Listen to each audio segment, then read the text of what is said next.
সম্মানিত দিনাজপুরবাসী, আপনারা যে যেখান থেকে আমার কথা শুনছেন এবং দেখছেন, আমি মোহাম্মদ আলী, দিনাজপুর পৌর বিএনপির সাংগঠনিক সম্পাদক, ১ নম্বর ওয়ার্ডের সাধারণ সম্পাদক এবং রামনগর উন্নয়ন ক্লাবের সাধারণ সম্পাদক। সম্মানিত শ্রোতাবৃন্দ, গত 23/2/2025 তারিখে আনুমানিক 4:15 আমি আসরের নামাজ পড়ার জন্য বাড়ি থেকে বাহির হই। ঠিক সেই সময় আমার প্রতিবেশী হায়দার আলী, তার ছোট ছেলে, আমাকে বাড়ি থেকে ডেকে নিয়ে তার বাসায় যায়। সে বলে, আব্বু খুব জরুরি ভিত্তিতে আপনাকে ডাকছে। তা আমি তার বাড়িতে এসে দেখলাম প্রায় বহু লোকের সমাগম এবং পাশের বাড়ির সঙ্গে তাদের ঝগড়া লাগছে। বাড়ি মোহাম্মদ সাজেদুর রহমান যে বাড়ি তৈরি করতেছে, তার ছাদের কার্নিশ তার বাড়ির দিকে বেশি আসার কারণে এই বিষয় নিয়ে ঝগড়া চলতেছে এবং অশ্লীল কথাবার্তা এবং ঝগড়ার মাধ্যমে চলতেছিল।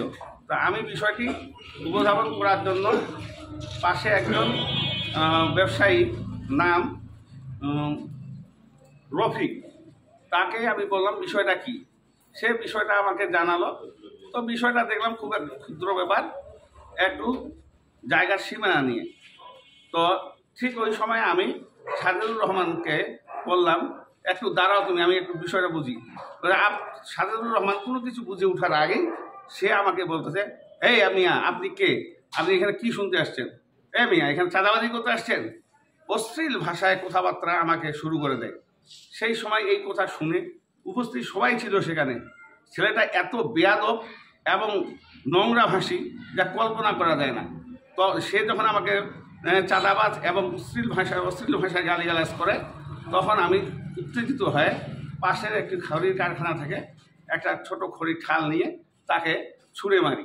সেই ছুঁড়ে মারাটা সে দোতলার উপরে ছিল, তার গায়ে বা কোনো কিছু লাগেনি জিনিসটা। সে এইটা ভিডিও ধারণ করে সোশ্যাল মিডিয়া ছেড়ে আমাকে প্রতিপন্ন করার একটা প্রচেষ্টা চালাচ্ছে।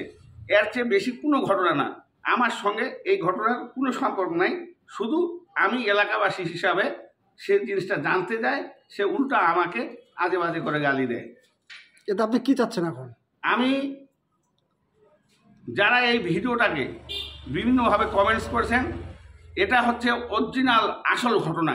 এই ঘটনার পরিপ্রেক্ষিতে ঘটনাটা ঘটছে, কিন্তু আমাকে কুলুষিত করার জন্য, আমাকে একজন দাগী আসামি হিসাবে চিহ্নিত করার জন্য আমার যারা শত্রু আছে এবং যে পক্ষ এই ঘটনাটি ঘটেছে, তারা এটাকে ভাইরাল করে আমাকে দুর্নামের ভাগী করানোর চেষ্টা করছে, অন্য কিছু নয়। এবং এর সঙ্গে কিছু আওয়ামী লীগের লোক জড়িত আছে এবং আমার প্রতিপক্ষ এটাকে বেশি কিছু ভাইরাল করার জন্য চেষ্টা করতেছে।